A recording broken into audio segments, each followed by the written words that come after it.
Hello students, आज हम class 9 का चैप्टर 6 स्टार्ट कर रहे हैं जिसका नाम है लाइंस एंड एंगल्स। ठीक है, आज इस वीडियो में हम इसका इंट्रोडक्शन पार्ट कंप्लीट करेंगे। तो देखिए, लाइंस चैप्टर का नाम ही क्या है, लाइंस एंड एंगल्स, यानी कि हमें इस चैप्टर में लाइंस के बारे में पढ़ना है और एंगल्स के बारे में पढ़ना है। ठीक है, तो देखिए सबसे पहले लाइन क्या होती है। अगर हम लाइन को डिफाइन करें तो एक कोई भी सीधी रेखा, मान लो मैंने ये लगा दी, बना दी। ठीक है, इसकी हमें लंबाई का नहीं पता है। ये दोनों साइड मैंने देखो एरो हेड लगाया ना। इसका मतलब ये होता है कि ये जो है लाइन इधर भी आगे जा रही है, इधर भी आगे जा रही है। मुझे इसकी लंबाई का नहीं पता है कि मुझे कितनी लंबी लेनी है। बस ये एक जो ये होती है हमारी बेसिकली एक स्ट्रेट लाइन है। ठीक है, एक सीधी लाइन। अब सेकंड पॉइंट जो आता है दैट इज लाइन सेगमेंट। ठीक है, लाइन सेगमेंट क्या होता है, तो देखिए a line with two end points. एक लाइन को ही देखो, मैं आपको इसकी पूरी डेफिनेशन बताती हूँ। लाइन सेगमेंट लाइन का ही एक हिस्सा या टुकड़ा होता है जिसके अंदर दो एंड पॉइंट्स होते हैं। मान लो हम इसको ड्रॉ करेंगे ऐसे, कुछ ऐसे, एक ये पॉइंट एक ये पॉइंट। हमें दोनों इसके एंड पॉइंट पता है। और मान लो मैंने इसी में से, मान लो यहाँ से ये एक टुकड़ा उठा लिया, ये इसको हम क्या बोलेंगे, लाइन सेगमेंट। ठीक है, मान लो इसका नाम दे दिया मैंने ए बी। ओके, ए और बी इसका नाम दे दिया है। तो अब इसको डिनोट कैसे करेंगे लाइन सेगमेंट को, तो लाइन सेगमेंट को डिनोट करेंगे ए बी के ऊपर हम लिख सकते हैं बार, इसको बोलते हैं। ये हमें बताता है कि ए बी जो है वो एक लाइन सेगमेंट है। ओके, लाइन और लाइन सेगमेंट समझ में आ गया होगा। अब चलते हैं नेक्स्ट पॉइंट पर, दैट इज रे। रे क्या होती है, रे भी एक लाइन ही होती है जिसके अंदर सिर्फ और सिर्फ एक एंड पॉइंट होता है। अब ये मान लो एक एंड पॉइंट होता है, ये ले लिया, लेकिन दूसरा नहीं होता। मान लो वो ऐसे चलती जाएगी, ये हमारी क्या कहलाएगी, रे। जिसके अंदर सिर्फ एक एंड पॉइंट है उसको बोलेंगे रे। दोनों के दोनों, रे भी लाइन सेगमेंट भी, दोनों किसके पार्ट होते हैं, लाइन के पार्ट होते हैं। अगर इसके अंदर सिर्फ एक एंड पॉइंट है हमारे पास तो उसको हम रे बोल देंगे। अगर हमारे पास दोनों एंड पॉइंट हैं तो उसको हम लाइन सेगमेंट बोल देंगे। ओके, आई होप समझ में आ गया होगा। अब अगर मैं इसको रिप्रेजेंट करने जाऊँ, इसको डिनोट करूँ, तो इसको मैं डिनोट करूँगी। मान लो ये भी मेरे पास ए बी कोई रे है, तो मैं इसको लिखूंगी ए बी, इसके ऊपर ये ऐसे निशान लगाएंगे।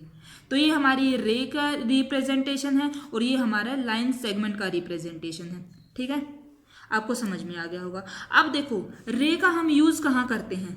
देखिए, अगर हम मान लो ये देखो एक एंगल बनाया मैंने, ये देखो, ये एक लाइन ये ली, एक ये ली। ठीक है, the angle is formed when two rays originated from the same end point. अब देखो ये रे है हमारे पास, एक मिनट, अब ये आपको अच्छे से विजिबल होगा। देखो जो ये एक एंड पॉइंट है, ठीक है, यहीं से ये रे निकल रही है और यहीं से ये रे निकल रही है। तो अगर सेम एंड पॉइंट से दो रेज ओरिजिनेट होती हैं तो उनके बीच में जो बनता है ना, ये उसे हम क्या बोलते हैं, एंगल बोलते हैं। ठीक है, अब यहाँ भी कुछ समझने की बातें हैं। वो क्या है, जो ये दोनों, एक ये रे ये है, एक रे ये है, इनको तो हम बोलेंगे, दोनों रे को, आर्म्स ऑफ द एंगल। इनको तो हम बोलेंगे एंगल की आर्म्स। एंड ये जो एंड पॉइंट है, ये कॉमन एंड पॉइंट है जिससे दोनों हमारी रेज निकली हैं, ओरिजिनेट हुई हैं, उसको मान लो मैंने इसको नाम दे दिया ओ, तो इसको हम बोलते हैं वर्टेक्स। ठीक है, दोनों को जो रे हैं उनको तो हम बोलेंगे arms of the angle, and जो इनका एक कॉमन जो एंड पॉइंट होता है जहां से दोनों रेज हमारी ओरिजिनेट हुई हैं, इसको बोलते हैं वर्टेक्स। ओके, तो आपको लाइन, रे, लाइन सेगमेंट, ठीक है, लाइन, रे एंड लाइन सेगमेंट, ये तीनों पॉइंट्स जो हैं वो अच्छे से समझ में आ गए होंगे। एंगल कैसे बनता है, वर्टेक्स किसको बोलते हैं और आर्म ऑफ एंगल किसको बोलते हैं, ये सारे पॉइंट्स आई होप आपको क्लियर हो गए होंगे। अब चलते हैं नेक्स्ट पॉइंट पर। Next point is collinear points and non collinear points. ये क्या होते हैं, देखिए, इफ 3 और more points lies on the same line they are called collinear points. क्या मतलब है, मानो देखो मैंने एक लाइन बनाई, सीधी लाइन है कोई, 1 2 3 4 पॉइंट ले लिए हमने, ए बी सी डी। जैसे ये एक स्ट्रेट लाइन है, इस पर हमने 4 पॉइंट्स लिए हैं A B C and D. अब देखते हैं कोलिनियर पॉइंट्स की जो डेफिनेशन है वो क्या कहती है। इफ 3 और more points lies on the same line, एक कोई सेम लाइन है, एक ही लाइन है ना ये, इस पर 3 या 3 से ज़्यादा, कितने भी ज़्यादा हो सकते हैं इसलिए मैंने 4 लिए हैं। अब 3 या 3 से ज़्यादा पॉइंट जब एक ही सेम लाइन पर लाई करते हैं, उन पॉइंट्स को हम क्या बोलते हैं, वो पॉइंट्स कहलाते हैं कोलिनियर पॉइंट्स। और अगर ये पॉइंट्स एक लाइन पर नहीं होते तो वो हमारे हो जाते हैं नॉन कोलिनियर पॉइंट्स। ठीक है, 2 पॉइंट्स नहीं लेने हैं आपने यहाँ, क्योंकि 3 या 3 से ज़्यादा ही लेने हैं, तो ये बात आपको ध्यान रखनी है। तो ये तो हमने लाइंस के बारे में पढ़ लिया है। अब देखते हैं एंगल्स। एंगल्स क्या होते हैं, डिफरेंट टाइप्स ऑफ एंगल कौन कौन से हैं। तो चलिए देखते हैं एंगल्स को। देखो एंगल्स, सबसे मेन बात और पहली बात, मीजर्स इन डिग्री। एंगल को हम किस में मापते हैं, डिग्री में। ठीक है, आगे हम इसको रेडियन में भी मापेंगे, लेकिन वो है ना हमारी जो बड़ी क्लासेस में स्टार्ट होता है। जैसे आप 11th में जाओगे तब आप पढ़ोगे रेडियन के बारे में। ओके, यहाँ हमें जो एंगल का मेजरमेंट है वो किस में लेंगे, हम डिग्री में। ऐसे हम कोई भी नंबर लिखते हैं, जैसे यहाँ लिखा हो उसके ऊपर हम एक ऐसे लगा देते हैं, उसको हम बोलते हैं डिग्री। ठीक है, तो अब ये देखिए, फर्स्ट इज एक्यूट एंगल। वो एंगल जो 0 डिग्री से तो बड़ा होता है लेकिन 90 डिग्री से छोटा होता है, उसको हम क्या बोलते हैं, एक्यूट एंगल। ये हमने एक एंगल ड्रॉ किया, मान लो ये हमारा 60 डिग्री का एंगल है। ठीक है, 60 डिग्री का है, तो जो ये एंगल होगा वो देखो 0 से तो बड़ा है और 90 डिग्री से छोटा है, वो हमारा क्या कहलाएगा, एक्यूट एंगल। ठीक है, second is right angle. Right angle जो होता है वो एग्जैक्टली इक्वल होता है 90 डिग्री के। ठीक है, ये देखिए एक लाइन ये है, एक रे ये है, एक रे ये है, दोनों के बीच में एंगल कितना है, 90 डिग्री का।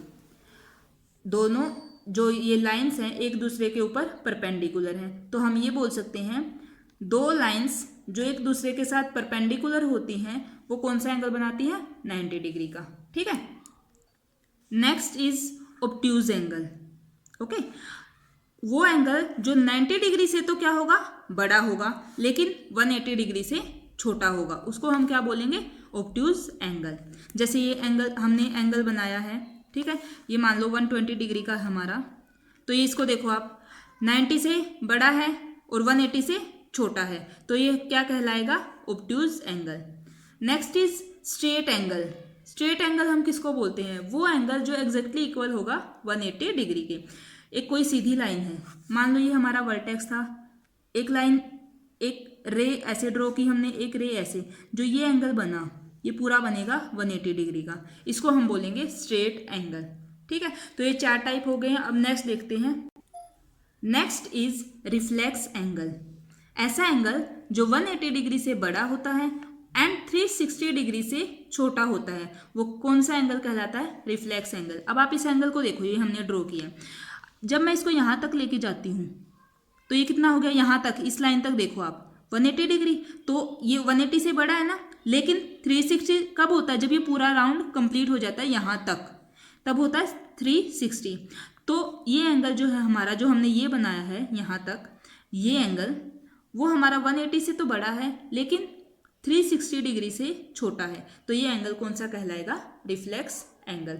ठीक है, तो अभी तक हमने कौन कौन से देखे, first is acute, second is right angle, and उसके बाद हमने देखा ऑब्ट्यूज एंगल।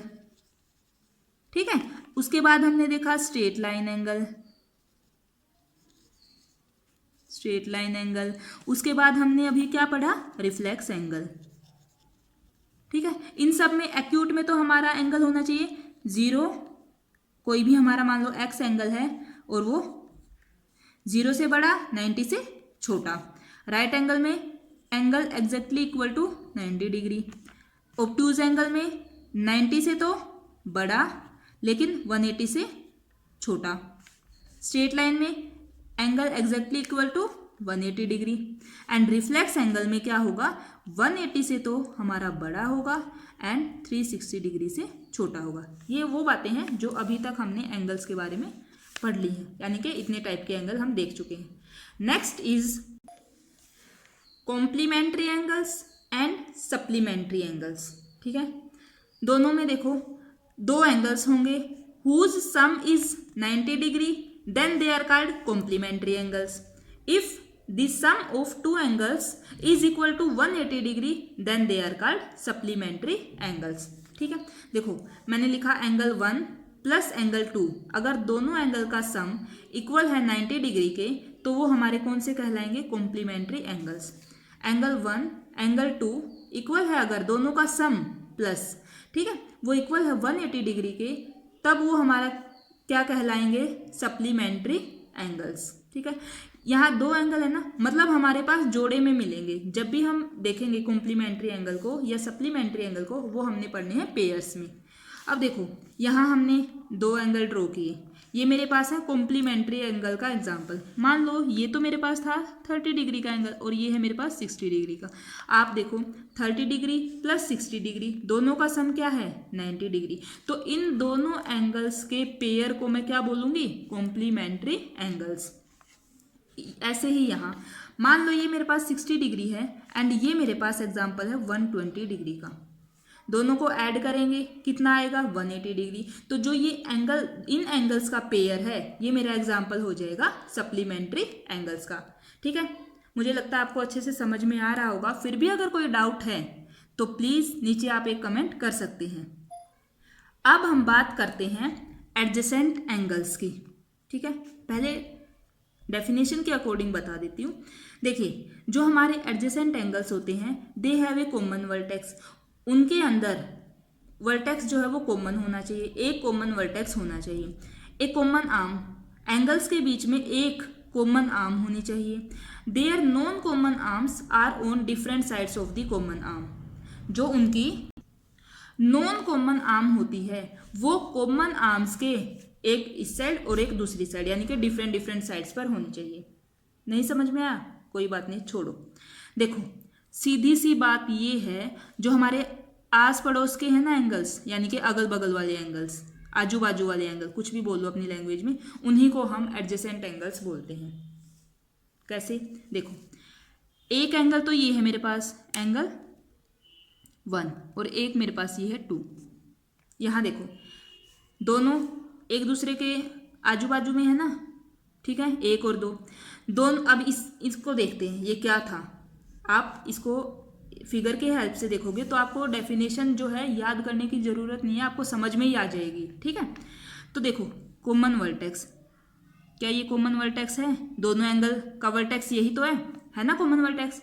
कॉमन आर्म, इस आर्म को देखो बीच वाली को, जब मैं इस एंगल को बनाती हूँ तब भी ये आ रही है, और जब मैं एंगल 1 को बना रही हूँ तब भी ये आ रही है, कॉमन आर्म भी हो गई।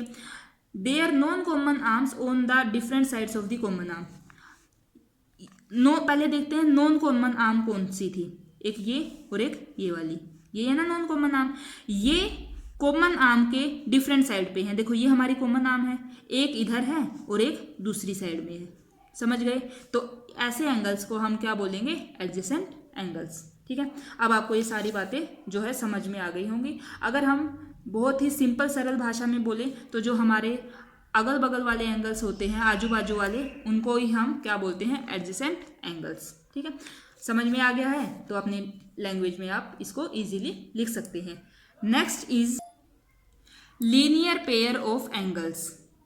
पेयर आ रहा है इसमें, यानी कि इसमें भी जोड़ा ही होगा। If non common arms form A line, इसको हम इससे रिलेट करते हैं। नॉन कॉमन आर्म हमारी ये थी, एक ये वाली एक ये वाली। अगर ये दोनों आर्म्स, देखो ये पहले ऐसे है ये आर्म, अगर ये ऐसे घूमती घूमती ऐसे आ जाए, ऐसे जो हमारी ये वाली आर्म है ये ऐसे हो जाए, तो ये जो दोनों आर्म्स हैं हमारी, एक तो थी पहले से ऐसी और दूसरी यहाँ आ गई है। अब इन दोनों ने मिलकर क्या बना दी, अब देखो यहाँ इन दोनों ने एक स्ट्रेट लाइन बना दी है। अगर जब हमारी ये दोनों नॉन कॉमन आर्म्स एक स्ट्रेट लाइन बना देती हैं, तब हम उनको क्या बोलते हैं, लीनियर पेयर ऑफ एंगल्स। ये देखो हैं दोनों अभी भी एडजेसेंट एंगल ही, दोनों अगल बगल के है ना, देखो एक ये है और दो ये है ना। तो अब ये थी हमारी दो नॉन कॉमन आर्म्स, दोनों ने मिलकर एक स्ट्रेट लाइन बना दी है, तब हम इनको बोलते हैं लीनियर पेयर ऑफ एंगल्स। और इस टाइम पे जो हमारा एंगल 1 प्लस एंगल 2, दोनों का सम जो है वो 180 डिग्री होता है। ये आपको याद रखना है। स्ट्रेट लाइन पे बने हुए एंगल्स का सम हमेशा 180 डिग्री होता है। अब चलते हैं नेक्स्ट पॉइंट पर। Next is vertically opposite angles. ये कौन से होते हैं? मान लो मेरे पास ये एक ए बी लाइन है, ए बी, और एक ये सी डी। ये कोई भी दो लाइन्स थी, दोनों ने एक दूसरे को इंटरसेक्ट किया ओ पॉइंट पर, काट रही हैं, दोनों एक दूसरे को इंटरसेक्ट कर रही हैं। तो उस टाइम पे जो ये हमारे एंगल्स होते हैं, जैसे एंगल 1, ये मैंने बोल दिया 2, ये हमारे इक्वल होते हैं। एंगल 1 इक्वल होगा एंगल 2। इन्हीं एंगल्स को हम बोलते हैं वर्टिकली अपोजिट एंगल। और जो वर्टिकली अपोजिट एंगल होते हैं वो हमेशा इक्वल होते हैं। या ऐसे ही यहाँ से अगर मैं इस एंगल की बात करूँ और इस एंगल की, मान लो इसको मैंने 3 नाम दे दिया और इसको 4, तो एंगल 3 और एंगल 4 भी हमारा इक्वल होगा और ये भी हमारे वर्टिकली अपोजिट एंगल कहलाएंगे। ठीक है, ये होते हैं वर्टिकली अपोजिट एंगल। नेक्स्ट, ये हमने ना सारे टाइप ऑफ एंगल पढ़ लिए हैं जो भी हमारे इम्पोर्टेंट होते हैं। ठीक है, वो सब हमने पढ़ लिया है। अब हमारे पास ना 2 एक्सियोम्स गिवन हैं चैप्टर में, 2 एक्सियोम्स समझने हैं, वो देखते हैं पहले कौन कौन से हैं। These are the 2 axioms 6.1 and 6.2 given in this chapter. देखो, first is if a ray stand on a line then the sum of 2 adjacent angles so formed is 180 degree. क्या बोल रहे हैं? अगर एक रे स्टैंड करती है एक लाइन पर, पहले एक लाइन लेते हैं, ये होगी हमारी लाइन, इस पर कोई एक रे आ जाती है, ये खड़ी हो गई है इसके ऊपर, then the sum of the 2 adjacent angle, 2 adjacent angle बन रहे हैं, इन दोनों का सम क्या होता है? 180 डिग्री। ये 1 है, ये 2 है, angle 1 plus angle 2 is equal to 180 degree. Linear pair में यही तो पढ़ा है, यही पढ़ा है ना हमने। तो ये हमारा हो गया एक्सियोम 6.1। सेकंड इज इसी का रिवर्स है। देखो सेकंड में क्या है axiom 6.2, if the sum of the 2 adjacent angles is 180 degree. अगर दोनों का सम, एडजेसेंट एंगल का सम 180 डिग्री है, then the non common arms of the angle forms a line. तब जो नॉन कॉमन आर्म होती है वो क्या बनाती है? एक स्ट्रेट लाइन बनाएगी। ये हमारे 2 एक्सियोम्स थे, चैप्टर में गिवन है, इसलिए आपको ये याद रखने होंगे। नेक्स्ट, एक हमारे पास यहाँ एक थ्योरम गिवन है। ठीक है, बहुत ही इजी थ्योरम है, एग्जाम पॉइंट ऑफ व्यू से भी अगर आप उसको करोगे ना तो इजीली उसके फुल मार्क्स आप ले सकते हैं। तो उसको ध्यान से समझिएगा, बहुत इजी है। देखिए थ्योरम में क्या गिवन है, if 2 lines intersect each other then the vertically opposite angles are equal. ये जब 2 लाइन्स एक दूसरे को इंटरसेक्ट करती हैं तो जो वर्टिकली अपोजिट एंगल होते हैं वो इक्वल होते हैं। ये जब मैंने आपको वर्टिकली अपोजिट एंगल बताए थे उसमें भी मैं ये बात बता चुकी हूँ कि जो 2 वर्टिकली अपोजिट एंगल होते हैं वो एक दूसरे के इक्वल होते हैं। लेकिन यहाँ हमें थ्योरम में उसको प्रूव करके दिखाना है, तो हम इसका पढ़ेंगे प्रूफ। ठीक है, कैसे? देखो पहले देखते हैं यहाँ इस फिगर में हमारे वर्टिकली अपोजिट एंगल कौन से हैं। एंगल 1 और एंगल 3 एक दूसरे के साथ वर्टिकली अपोजिट हैं। इन दोनों को हमने इक्वल प्रूव करना है, यही बात है ना। तो अब देखो, अगर मैं मान लो ये मेरी लाइन ए बी है, ये सी डी है, ऐसे था। अगर मैं ए और बी लाइन को कंसीडर करूं, ए और बी पर जो एंगल 1 और एंगल 2, एंगल 1 प्लस एंगल 2 किसके इक्वल होगा? दोनों का सम 180 डिग्री। क्यों? लीनियर पेयर है, लिख सकते हैं आप ऐसे। ये तो हमने लिए, देखो ए और बी लाइन पे, मैं यहाँ लिख देती हूँ आपको समझ में आ जाए, ताकि ए और बी लाइन पे मैंने लिए हैं ये दोनों।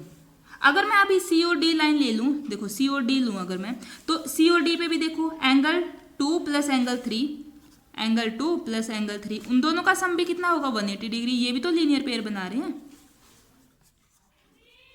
ठीक है, अब आप इन दोनों से देखो, दोनों की जो राइट हैंड साइड इक्वल है, जब राइट हैंड साइड इक्वल होती है तो इसका मतलब लेफ्ट हैंड साइड भी इक्वल होती है। तो इनको हम क्या लिखेंगे? एंगल 1 प्लस एंगल 2 इक्वल होगा एंगल 2 प्लस एंगल 3, इक्वल होंगे। इन दोनों का सम भी 180 था, इन दोनों का भी।